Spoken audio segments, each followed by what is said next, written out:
Olá! Olha só esse número, 31.398. Esse foi o total de denúncias recebidas pela Ouvidoria Nacional dos Direitos Humanos somente no primeiro semestre de 2022 envolvendo a violência doméstica contra as mulheres. Desse número surgiu um outro ainda maior, já que desse total de denúncias foram constatadas quase 170 mil violações desses direitos em pelo menos uma das 5 formas que essa violência pode acontecer: física, sexual, psicológica, moral ou patrimonial. Nessa nossa série especial, queremos que você entenda um pouco mais sobre esse assunto e, acima disso, queremos te mostrar casos de superação, autonomia e empoderamento que podem despertar em você, mulher que sofre com essa violência, a tomar a iniciativa de acabar com essa realidade na sua casa. Hoje, nesse nosso programa de estreia, nós vamos conhecer a história da Andressa. Andressa é baiana, mas tem o Ceará como casa desde a adolescência. Sofreu na pele a violência doméstica durante seu relacionamento. E após romper o ciclo da violência, a jornalista criou o projeto O Que Não Nos Disseram. Projeto de enfrentamento à violência contra mulheres que conta com diversas frentes de atuação e uma comunidade de quase 50 mil seguidores no Instagram. Eu não sei dizer se a gente supera, porque a superação para mim tem muito mais a ver com um desafio que nos é proposto do que uma violência que nos é imposta, mas eu sei dizer que é possível ressignificar. Com ela, vamos receber também a psicóloga, escritora e colunista do Diário do Nordeste, Maria Camila Moura, que vai falar sobre os impactos emocionais vividos por essas mulheres, além de conversarmos também com Raquel Andrade, advogada, coordenadora da Procuradoria da Mulher do Estado do Ceará, presidente da Comissão da Promoção da Igualdade Racial da OAB Ceará e militante dos direitos da mulher.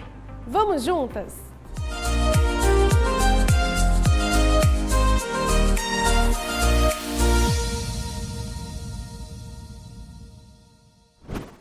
E vamos começar aqui o nosso bate-papo, mas primeiro eu queria agradecer a presença dessas mulheres maravilhosas, belíssimas, que estão aqui hoje, Raquel, Andressa, Maria Camila. E para começar, queria conversar com você primeiro, Andressa, primeiro saber da sua história e do seu projeto, do que as pessoas não nos contam. É um prazer estar aqui com vocês, é um prazer dividir esse momento com vocês. Fiz questão de dividir esse momento, Andrea, com Raquel e com Maria Camila, porque eu acredito que quando a gente pode ocupar um espaço, nós quanto mulheres, principalmente, se a gente puder levar outras mulheres com a gente deve fazer isso. Então eu estendi esse convite a Raquel e a Maria Camila para que a gente juntas possa construir um pouco do que não nos disseram, mas te respondendo. Se eu for contar a minha história é muito maior do que o que me aconteceu. Mas falando do episódio de violência, eu sou mais uma mulher que fui vítima de violência. Faço questão de dizer mais uma porque eu não sou símbolo de nada.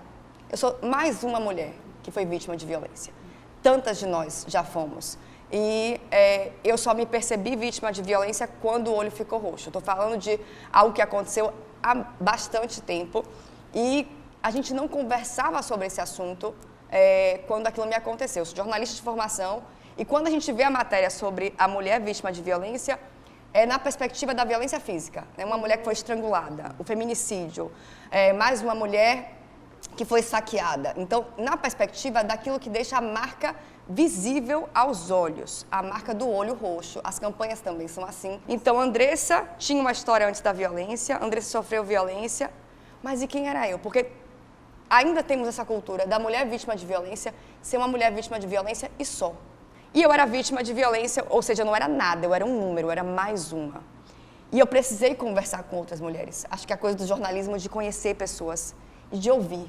E ouvindo outras mulheres que foram vítimas de violência, eu via mulheres, não via vítimas. E se eu podia olhar para aquelas mulheres e ver mulheres e não vítimas, eu podia olhar para mim também como mulher e não mais como vítima. Então, o que não nos disseram nasceu dessa pergunta do, me conta, literalmente, o que é que não te disseram a respeito da violência que você passou? E aí vem a parte da superação. Que essa palavra é assim, parece, para quem é leigo no assunto, que é o meu caso, né, que não passei por isso, parece uma palavra romantizada. Nossa, superação, coisa... Mas eu queria até falar para Maria Camila, que é psicóloga, né?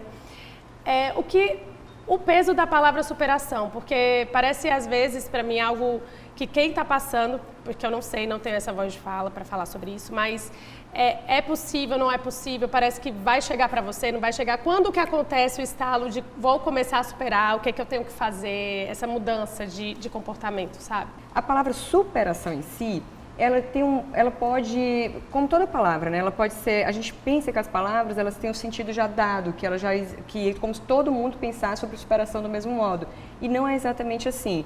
Então, digamos que uma pessoa, por exemplo, a Andressa colocou aqui o caso dela, que passou por violência, sendo que isso é uma parte da vida dela, não é definidora da identidade dela, não é quem ela é no mundo, ela já teve tantas outras experiências.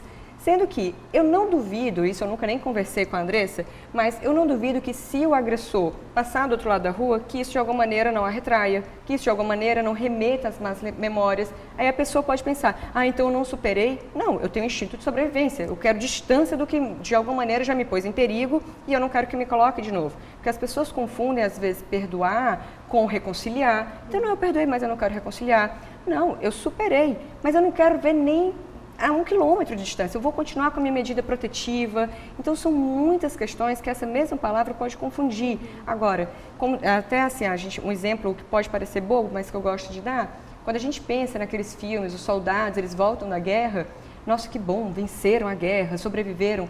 Mas isso não quer dizer que, eventualmente, não possa ter um pesadelo, que, eventualmente, quando escutem o mesmo barulhinho que escutaram ali de um tiro, que isso não desperte algo, de algo pós aquele trauma. Então, essas outras vivências, né, de conversar com outras mulheres, né, de ver que, eu não estou sozinha no mundo, que a palavra representatividade, ela importa para todos nós em diversas situações, inclusive para a mulher que já sofreu violência. Eu acredito que existe, antes da superação, uma recolocação existencial. A mulher ela é recolocada socialmente, ela é recolocada politicamente, ela é recolocada subjetivamente no lugar da violência. E isso tem um limiar extremamente importante, que é a autopercepção. Porque nós estamos numa sociedade cujo machismo e racismo estruturais naturalmente nos colocam nesse lugar de violência. Né? Só que chega um momento em que a estrutura, né, ela lhe afeta de uma maneira mais direta. Então, eu acho que nós precisamos compreender que essas estruturas, em algum momento, elas vão chegar até nós. A questão é a gente se perceber, né? E a gente se recoloca. Então, eu quero agradecer a presença dessas mulheres maravilhosas hoje que estiveram aqui nesse programa, nesse bate-papo, porque se a gente deixar, a gente conversa aqui o dia inteiro. E aí eu queria pedir um recadinho para vocês deixarem para as mulheres, para todo mundo que está assistindo o nosso programa, o que vocês acharam de importante aqui e que é um recado bacana para quem vai nos assistir. Eu acho que se a gente entender isso que a André falou, que se deixar a conversa rola solta, porque são muitas camadas nesse papo. É questão de gênero, de violência, de raça, de classe. Então, é a gente entender que a situação existe, buscar ajuda, buscar informação. Antes da pressa de eu tenho que denunciar, primeiro busca informação, se entende, para dar seguimento, para sair realmente dessa situação. Tem que até respirar para poder encerrar esse programa, porque é complexo, né? E a gente tem que pensar em ferramentas plurais de enfrentamento às violências plurais contra mulheres plurais. Eu acho que entender essa pluralidade, essa diversidade, essa complexidade do assunto vai fazer a gente caminhar melhor. Eu só faço convidar vocês a contar com a gente o que não nos disseram, porque eu acho que aí a gente vai tentando criar esse mosaico tão difícil de entender o que é a violência contra a mulher, como ela se dá, como ela reflete e como a gente pode ser eficaz e eficiente no enfrentamento a todas essas violências. Eu vou encerrar com Nina Simone. Liberdade é não ter medo, né? A gente não pode ter medo, viver num mundo com medo por sermos mulheres, simplesmente por sermos mulheres.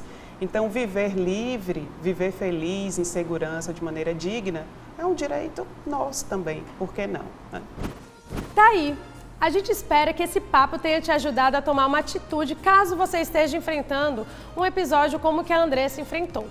Saiba que é possível mudar e dar um basta nisso. Você tem o nosso apoio.